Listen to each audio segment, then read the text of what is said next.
Hello, welcome back. We are now very excited to have Rod Dreher here with us from Budapest, whose latest piece for the Free Press delves into the controversy surrounding Netflix's upcoming film Mary, which cast an Israeli Jewish actress to play the Virgin Mary. Rod, thank you so much for joining us. It's so great to have you. This piece is a real tour de force. I'm going to read a few lines from it and then have you just walk us through the argument. So you write, "Let us stop and consider what a stupid time we live in. It's an era where people are losing their minds with hatred over the fact that a Jewish actress was cast to play a Jewish woman. Think about that," you write. "Then again, anti-Semitism has never been about actual Jews, has it? Like a boil on the backside of the body politic," writes the great Rod Dreher, "there has been an ugly eruption of Jew-hating foolishness over casting in the upcoming Netflix film Mary about the life of Jesus' mother. People are outraged that director DJ Caruso cast an Israeli Jew, Noah Cohen, to play the title character." Rod, what inspired you to write this wonderful piece? Well, it's just outrageous what's happening. I mean, I'm a Christian. I'm an Eastern Orthodox Christian. And, this is my religion they're talking about, these people who are trying to de-Judaize Christianity for the sake of winning arguments for the Palestinian cause. And the thing is, Bajit, this has happened before. It happened right near the very beginning of Christianity. In the 2nd century, there was a theologian called Marcion who thought that there was nothing to do with the New Testament and the Hebrew Bible. He said that the God of the Hebrew Bible was mean and violent, and we had to get rid of him. So Marcion wrote his own Bible. He kicked out the book of Genesis, the book of Exodus, and all that, and it made its own selective picking out of New Testament books. Well, this was criticized and condemned as a heresy by the church fathers. We dealt with this in the 2nd century, but it's back now, and it's back for the stupidest reasons. It's back because the Palestinians want to get a propaganda victory, and they think that by appealing to American Christians who may not understand anything about our own church history, that they can do that. And you know what? They might actually get somewhere with it because so many American Christians are blindly ignorant of church history and don't realize that this is an ancient heresy. You do such a great job in the piece of really describing this sort of horseshoe of anti-Semitism, how the same emotions are percolating on the left and on the right. Can you please walk us through that?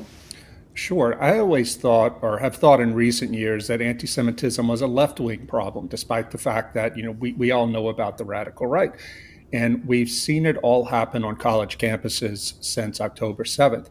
But now you have people like Nick Fuentes and Candace Owens.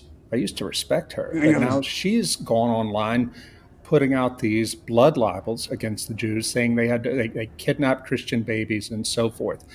The fact that you now get this in these edgelord forums on the online right is really disturbing, especially because it's happening in a time and in a place, the United States, where so many Christians, especially young Christians, just aren't educated in Scripture, because there's no way you can read Christian Scripture and deny that Mary was Jewish.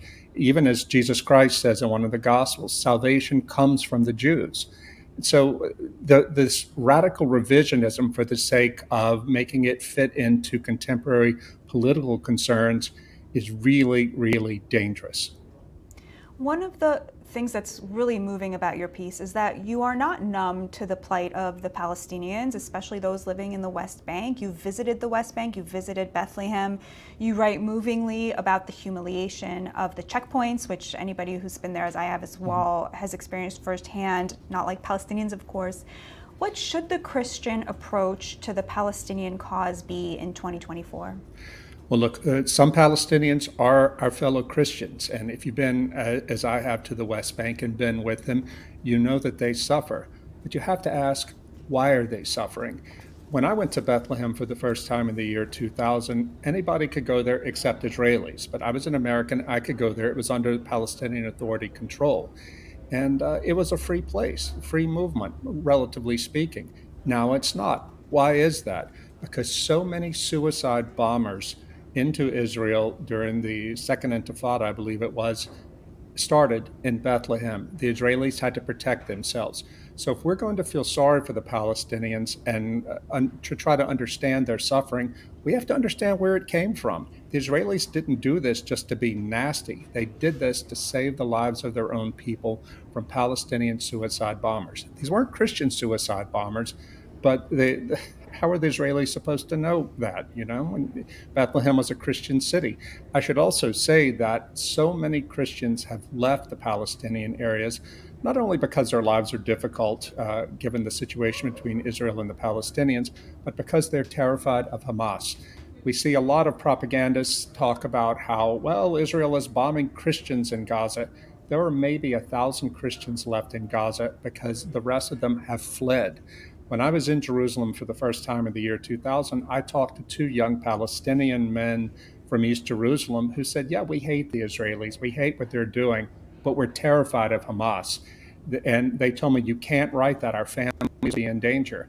I mean, this is a sort of perspective about you that you just don't get in the American media. So many Americans want to impose our own morality on what's happening between Israel and Palestine, and it just doesn't work. It's just not true. Do you feel that there's a sort of equal threat to young Christians, young people on the right as there is on the left? I mean, help us understand from your point of view, where you see the real threat coming from. Should we be equally worried about both sides? And how do we fight this both on the left and on the right? Yeah. Well, I think anti-Semitism is evil wherever it emerges. The attempt to de-Judaize Christianity is evil and a direct threat to the integrity of the Christian faith. I see it as more of a threat on the left simply because the left is the one that holds institutional power. Now, hear me clearly. I'm not saying that, oh, it's okay if right-wing people do it. I'm just saying that the right-wing people who do it tend to be marginal figures. We have to stand up against it full-throatedly wherever it emerges. But let's keep in mind that among the progressive Protestant churches, that's where you're getting a lot of this, because they're bringing this de-Judaizing of the Christian faith. They're merging it with the activism, the pro-Palestinian, pro-Hamas activism that they're already engaged in. So watch out more for it on the left, because those are the people who have access to power. Rod, thank you so much for joining us and for writing this wonderful piece. It's really, really a great read.